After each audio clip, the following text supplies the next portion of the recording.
Before we get started, a few things to point out. On the right side I've added some stair info, try to keep track of that as we go along. The only number I'm sure of is I like to use 1 1/4 inches for the treads. In addition, I've changed the materials of the 2 floors to make it easier to view this next part. The thicknesses are still the same. We have 3/4 of an inch subfloor, 3/4 of an inch hardwood on the upper floor, and on the lower floor we have 3/4 of an inch subfloor and 7/8 of an inch hardwood on top. It doesn't really matter what you put there, I just wanted to let you know it's the same. Nothing's actually changed except the texture that I've placed on the surface. Now to get started, we'll first need to draw 2 construction lines.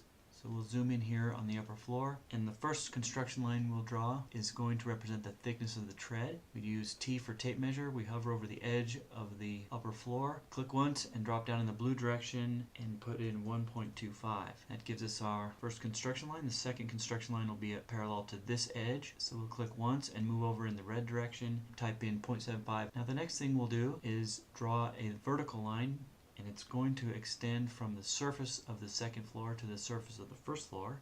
So we'll choose the line tool, click once on the edge of the upper floor and drop down in the blue direction, hold the shift key, and then hover the cursor over the surface of the lower floor.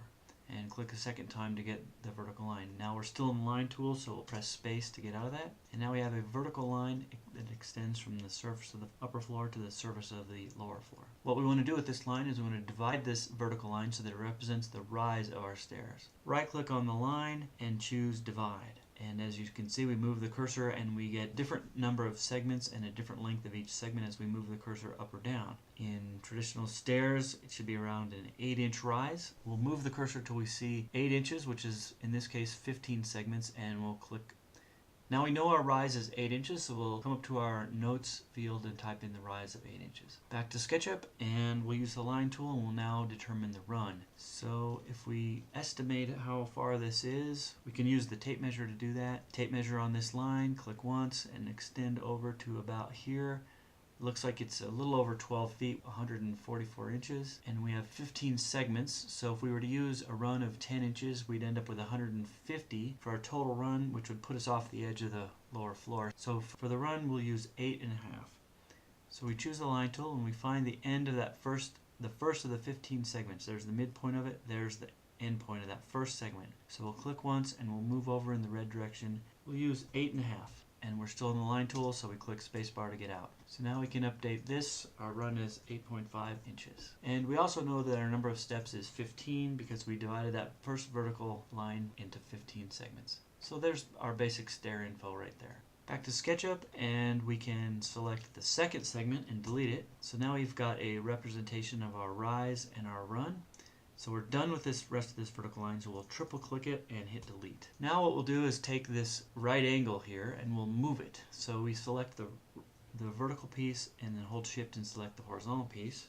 Choose the move tool, select the axis of the right angle, click once, and now here's where we want to move this right up to the intersection of those earlier construction lines that we drew. Click a second time, and now we have our rise and run figure setting right where we want it. And now what we want to do is we want to make 15 copies of this representing the rise and run of each stair. Press the Alt or Option key to get the copy function. Select the top of the rise, click once, move down, add it onto the run. Click a second time. Now we know there's 15 stairs, so before we do anything else, we'll type 15x, which shows up in the length box down below, which is actually a misnomer. When we press carriage return, we get 15 copies of that rise and run figure. And if we zoom in down here, we'll see that the last stair ends up 1 1/4 inches below the surface of the lower floor. Alright, now we're going to complete the first stringer. We'll go to the line tool and we'll zoom in here. And the stringer is going to extend from here vertically on the blue axis. So we hold the shift and we'll bring it even with the first stair.